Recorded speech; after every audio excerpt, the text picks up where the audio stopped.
এখানেও এই পিনাকি ইলিয়াসদের অনেক অবদান আছে, এগুলো এত দ্রুত মুখ পুষিয়ে ফেললে হবে না।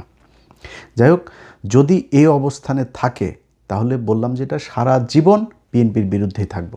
কিন্তু বিএনপি যদি খালেদা জিয়ার বিএনপি হয়, বিএনপি যদি জিয়াউর রহমানের বিএনপি হয়, তাহলে আমি তারেক রহমানের চাইতেও বেশি বিএনপি।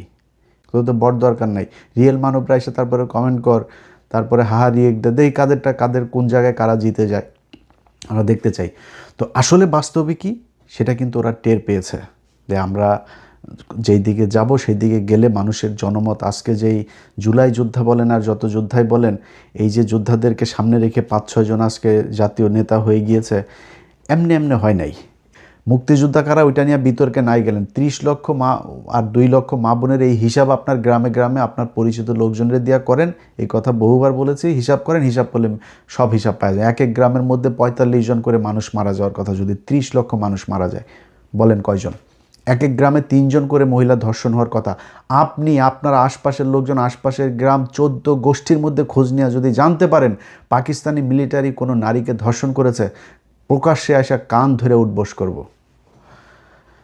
আজও পর্যন্ত পায় নাই। আমরা অনুসন্ধান করেছি, জরিপ করেছি, কোনো জায়গায় এটার খুঁজে পাওয়া যায়নি।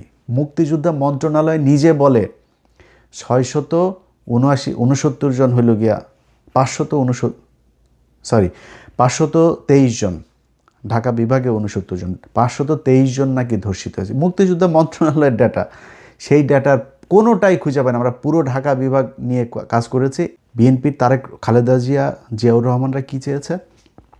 খালেদা জিয়া নিজের মুখে বলে গিয়েছেন যে 72-এর সংবিধান উনি ক্ষমতায় আসলে ছুঁড়ে ফেলবেন।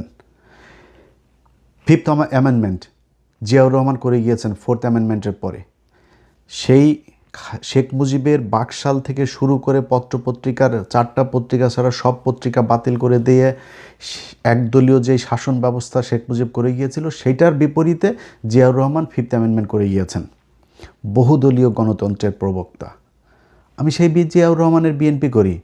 এখন যদি আপনি মনে করেন যে বিএনপির এই যে নতুন করে শোনেন না যে রাজাকার, 71-এ জামাত ইসলাম নাকি ছিল রাজাকার, জামাত ইসলাম নাকি মানুষ খুন করেছে, 31 লক্ষ মানুষ মেরেছে, 2 লক্ষ মা বোনের ইজ্জত পাল করেছে, এগুলো শোনেন না? এগুলো বলা হয়। এগুলো কোনোদিন জিয়াউর রহমান বলেছে? এগুলি কোনোদিন খালেদা জিয়া বলেছে? খালেদা জিয়া নিজের মুখে, এই ভিডিও এখনই ইউটিউবে আছে, যে 71-এর ঘটনায় জামাতের যে নেতাদেরকে ফাঁসি দেওয়া হয়েছে, এটা ষড়যন্ত্রমূলকভাবে ফাঁসি দেওয়া হয়েছে, এই অপরাধের সাথে তারা জড়িত না। ভাই, 76-এর নির্বাচনে জামাতের ক্যান্ডিডেট ছিল 2 জন বা 3 জন। সারা বাংলাদেশে তাদের সংগঠনই ছিল না। সেখানে তারা নাকি সারা দেশে শুধু জামাত একলা করলো। কেউই চায় নাই। যদি আমারে বলেন 5% লোকও সেই যুদ্ধে অংশগ্রহণ করেন, এমন তো ভুয়া মুক্তিযোদ্ধার অভাব নাই।